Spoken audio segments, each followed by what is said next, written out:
सातवें चरण की शिक्षक बहाली के लिए जो अभ्यर्थी हैं अब गांधी की राह पर निकल पड़े हैं। नमस्कार, कशिश न्यूज में आपका स्वागत है। मैं हूं अनुराग। आज बिहार विधानसभा का बजट सत्र शुरू हो रहा है और साथ ही साथ बवाल भी शुरू हो रहा है।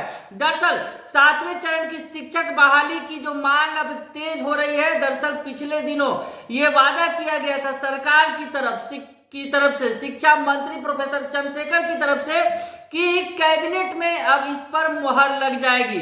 24 फरवरी का वक्त तय किया गया था, लेकिन 24 फरवरी को बिहार कैबिनेट की बैठक में नई नियुक्ति नियमावली पर मुहर नहीं लगी तो अभ्यर्थी अब भड़के हुए हैं। उन्होंने आंदोलन का ऐलान कर रखा है और आज से इस आंदोलन की शुरुआत भी हो रही है। आपको बताएं कि आज से शिक्षा बचाओ यात्रा की शुरुआत कर रहे हैं। जो एसटीईटी के अभ्यर्थी हैं चंपारण से पैदल चलकर पटना आएंगे।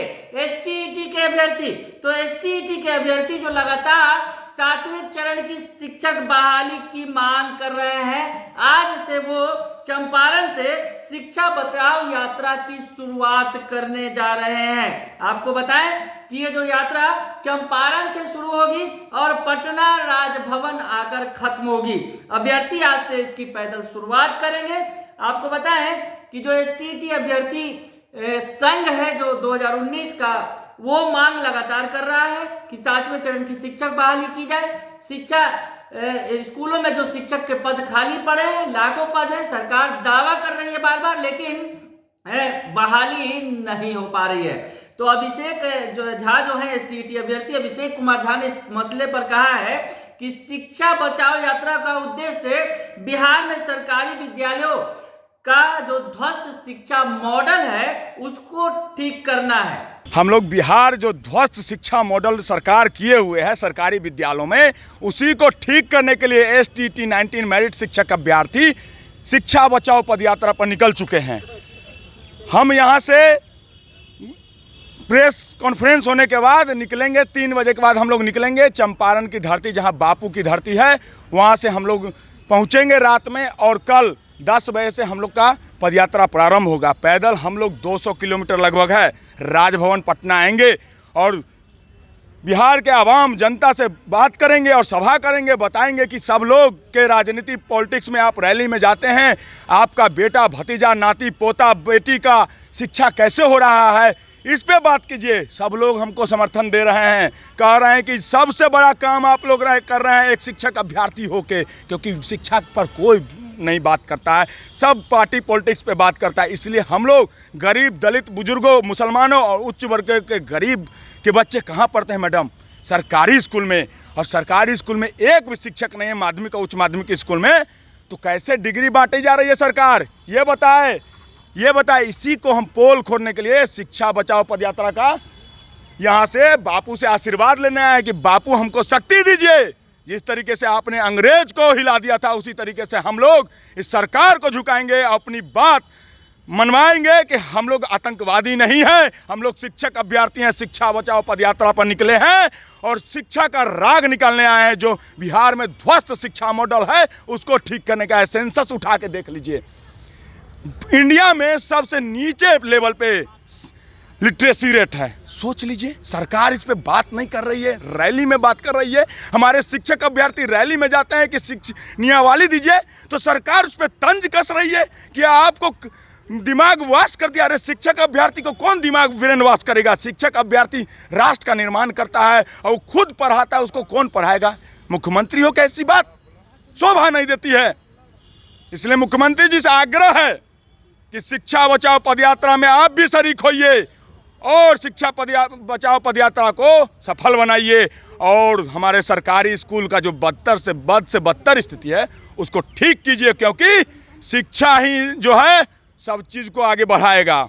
जी, अब ये बताइए कि आप लोग पटना से आप लोग चंपारण जाएंगे और फिर चंपारण से आप लोग पटना आएंगे। एक्चुअली मेरा पद यात्रा जो मैम है वो 27 फरवरी को चंपारण की धरती से यानी बापू की कर्म भूमि से प्रारंभ होगी मोतिहारी से, और हम राजभवन तक पैदल चल करके आएंगे। तो आज हम लोग यहाँ पटना के जो लोग हैं, पटना के अगल बगल के जो लोग हैं, हम लोग आज मोतिहारी के लिए प्रस्थान कर रहे हैं और यात्रा कल से प्रारंभ होगा। सभी पत्रकार बंधुओं को, भाइयों बहनों को मैं चंपारण में आमंत्रित करता हूँ, क्योंकि ये बिहार बचाने का संकल्प है।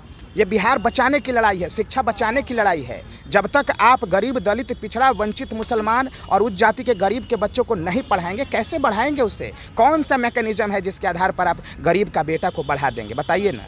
जब तक किसी गरीब का बेटा नहीं पढ़ेगा, नहीं बढ़ेगा, तब तक वो कैसे नौकरी पेशा करेगा, कैसे उसके हाथ में पैसे आएंगे? इसके साथ ही एसटीईटी के जो 30,675 मेरिट में आए योग्य शिक्षक की बहाली सरकार नहीं कर रही है।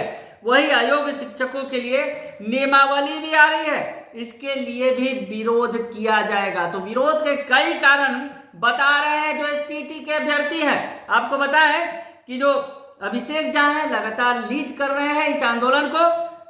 अभिषेक कुमार झा जो एसटीईटी अभ्यर्थी हैं, उन्होंने कहा है कि शिक्षा बचाओ बिहार बचाओ नारे के साथ हम इस पदयात्रा पर चलेंगे।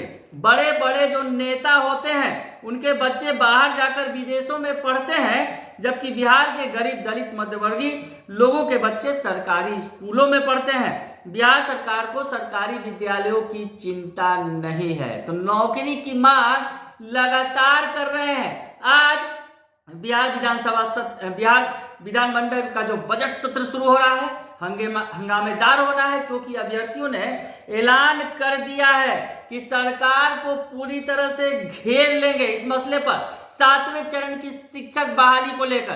तो आज से गांधी की राह पर निकल पड़े हैं एसटीईटी के अभ्यर्थी। सरकार से मांग कर दी है कि 7वें चरण की शिक्षक बहाली जल्द से जल्द की जाए। सरकारी विद्यालयों में शिक्षक के पद रिक्त पड़े हैं। सरकार केवल वादा कर रही है, लेकिन हर बार वादा खिलाफी कर रही है। तो जो बजट सत्र है हंगामेदार होने वाला है, क्योंकि बीजेपी ने भी इन अभ्यर्थियों के समर्थन का ऐलान कर रखा है। 7वें चरण की शिक्षक बहाली पर जो बीजेपी, जो मुख्य विपक्षी पार्टी है बिहार में, वो भी मुखर तौर पर अभ्यर्थियों के साथ है और सरकार के विरोध में खड़ी है। तो अब क्या कुछ होगा, बवाल तो तय है और अभ्यर्थियों ने अब चंपारण से यात्रा शुरू करके सरकार पर सवाल भी खड़े कर दिए हैं। बने रहिए कशिश न्यूज के साथ, तमाम खबरों से आपको अपडेट रखेंगे। फिलहाल के लिए इतना ही, धन्यवाद।